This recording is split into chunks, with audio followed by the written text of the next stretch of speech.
Cher Sagittaire, bonjour, vous regardez Jean-François sur Fabiola Voyance, voici vos prévisions pour le mois de novembre. À chaque signe, un animal, donc 12 signes, 12 animaux, si vous regardez les 12 vidéos, je vous souhaite bon courage. Vous allez découvrir un animal différent. Pour chaque signe, là c'est un petit teckel. Un teckel. Oh, le chien saucisse. Voilà, très à la mode dans les années 70, un classique le teckel. Hein. Un signe très intelligent, un chien très intelligent. On dit toujours que le défaut du teckel, vous savez ce que c'est que le défaut du teckel? C'est même pas un défaut d'ailleurs, c'est plus une très très grande qualité, c'est qu'il a l'art de guetter la faille de son maître pour bien prendre le petit morceau de gruyère qui reste sur la table, enfin voilà, faire son coup en douce. Et dès que son maître, non pas à le dos tourné, mais dès qu'il y a une faille. C'est incroyable, regardez les chiens, moi ce qui me fascine chez les chiens en fait, c'est la manière dont ils vous regardent. Et en fait, ils vous regardent avec amour, certes, mais ils vous regardent pour guetter le moindre rictus, voilà, les moindres changements de visage. Voilà, si je fais ça, si je fais... Voilà, ça... Voilà, c'était très intéressant. Hein, oui, bon, c'était la minute animalière. Alors, Sagittaire, amis Sagittaire, sur Fabiola Voyance et pour le mois de novembre, quelles sont vos prévisions? Elles sont encourageantes, ces prévisions. Elles sont, comment dire, elles sont à la fois encourageantes d'un côté, parce qu'il y a des planètes qui traversent votre signe, Jupiter, il y a, comment dire, Vénus aussi, donc par rapport à l'amour, c'est bénéfique, il peut y avoir des amours vagabondes, des amours voyageuses, et oui, car on dit un amour voyageur, mais des amours voyageuses. Voilà, les trois mots de la langue française qui sont masculins au singulier et féminins au pluriel sont, oui, amour, oui, délice et... orgue, bravo, oui, amour, délice et orgue, masculin au singulier, féminin au pluriel. Voilà, un amour malheureux, des amours malheureuses. Bon, et vos amours sont plutôt heureuses, voyageuses, grâce à Vénus dans votre signe. Donc ça fait Vénus-Jupiter. C'est super parce que il y a une notion il y a une dynamique, ça crée une dynamique et aussi un épanouissement et une volonté de tout mettre en œuvre, en tout cas pour que ça se passe bien sur le plan affectif avec votre conjoint.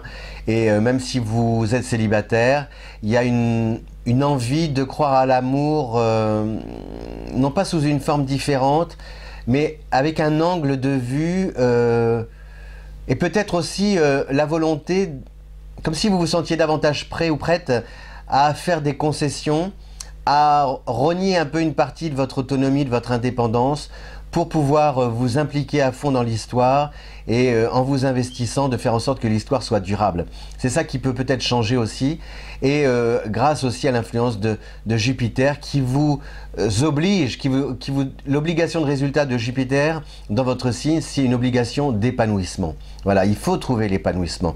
Et cet épanouissement, en fait, parfois, vous étiez à deux doigts, ou peut-être même parfois vous l'aviez trouvé, mais vous aviez du mal à ce qu'il soit pérenne, à le prolonger, peut-être parce que vos vieux démons vous rattrapaient, et que vous savez, c'est comme Icare qui se rapproche trop vite du soleil. Parfois, vous avez peut-être voulu aussi vous rapprocher trop vite du succès, vouloir gagner plus, vouloir aimer, et puis vous vous êtes brûlé les ailes. Et donc là, peut-être qu'il y a une sorte de réflexion à avoir, d'autant plus importante cette réflexion, que vous avez Mercure qui est rétrograde et qui influence tous les signes, cette rétrogradation de Mercure jusqu'au 20. Et Mercure, chez vous, elle va influencer la maison 12 qui représente la maison des épreuves. Donc il y a quelque chose d'un peu spirituel. Je ne vais pas rentrer tout de suite dans l'idée du cosmos, etc. Je vais bien, tout va bien, le côté karmique. Ah là là, dans une vie antérieure, j'ai été très riche, donc c'est normal, cette fois-ci, dans cette vie-ci, que je sois au chômage et ruiné. Bon, j'ai déjà entendu, hein. Je pense que quand même, voilà, enfin...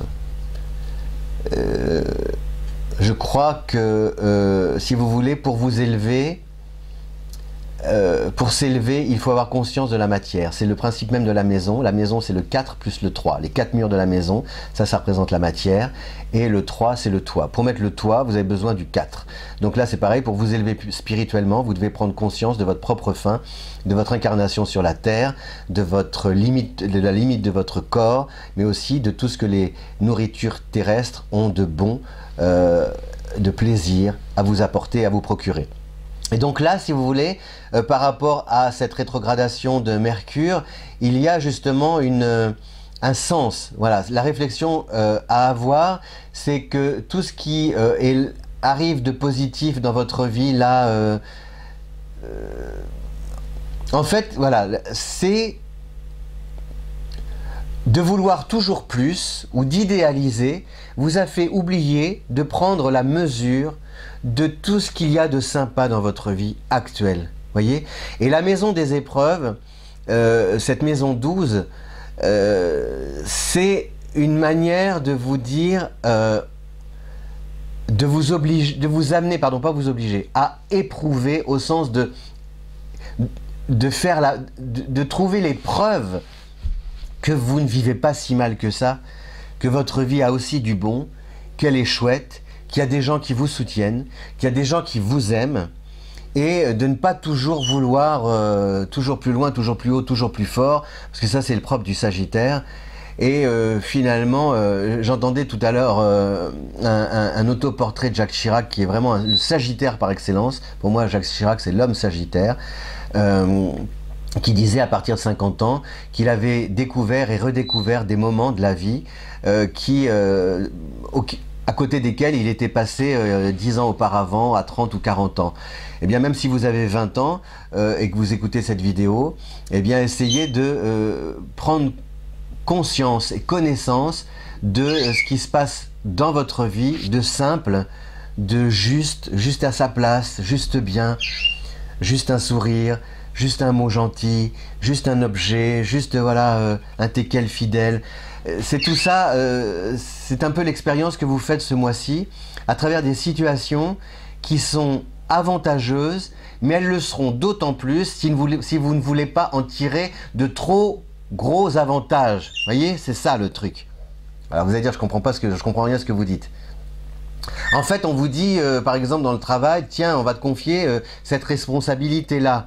Bon, eh bien, avant de dire, tiens, cette responsabilité-là, ça va me rapporter plus d'argent, etc. Non, assumez la responsabilité et voyez comment au quotidien, cette responsabilité peut vous enrichir à travers, je ne sais pas, parce qu'elle va vous amener à bouger, à rencontrer d'autres gens, elle va stimuler votre curiosité, etc., etc. Vous voyez, c'est-à-dire de ne pas toujours voir plus vite, plus loin, trop rapidement. Vous allez rencontrer quelqu'un, par exemple, une personne sympa, la personne, tout de suite, vous allez vous voir le lundi, le mercredi, le vendredi. Surtout, n'allez pas vous dire, ah ben la semaine prochaine, on va se voir le mardi, le jeudi et tout le week-end. Non, appréciez les moments ici et maintenant. Alors, voilà, avec justesse, c'est vraiment ça, l'influence de ces planètes, parce qu'il y a vraiment des choses très intéressante pour vous dans votre vie en ce moment. Il y a des personnes qui frappent à votre porte, votre profil intéresse, vous pouvez...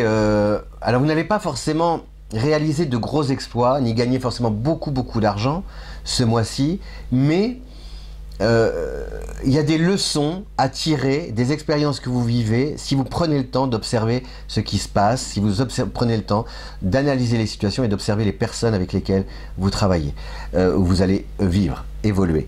Donc moins centré sur vous et sur toujours cette espèce, cet ailleurs, vous voyez, cet après. Ce n'est pas parce que, par exemple, la petite chienne est est pleine, qu'il faut tout de suite vous dire qu'elle va avoir 5 chiots et que vous allez les vendre tel prix et qu'ils seront déjà vendus, etc. Parce que ça ne fonctionne pas comme ça dans la vie et vous allez... voilà. Donc l'important c'est de prendre soin de de vous réjouir qu'elle soit pleine, cette petite chienne, et voilà, de suivre sa gestation, son évolution et de faire en sorte que tout se passe bien. C'est vraiment ça le mot, le message de Mercure rétrograde. Voilà, cher Sagittaire. J'étais un peu confus, mais c'est parce que parce que vous vivez des situations en ce moment peut-être qui vous semble un peu confuse. Vous avez les pièces du puzzle, mais le puzzle ne se forme pas encore tout à fait. C'est vraiment ça que je ressens pour vous et ce que disent aussi la configuration. Il y a des choses qui sont bien et le puzzle, pardon, le puzzle, je sais pas comment on dit, ne se mettra totalement en place que si vous tenez compte de chaque pièce, si vous vous appropriez chacune des pièces de ce puzzle. Voilà. Ne voyez pas le puzzle se former avant même d'avoir étudié, posé, tenu compte de chacune des pièces du puzzle. Je vous dis à bientôt, merci de votre fidélité et ciao!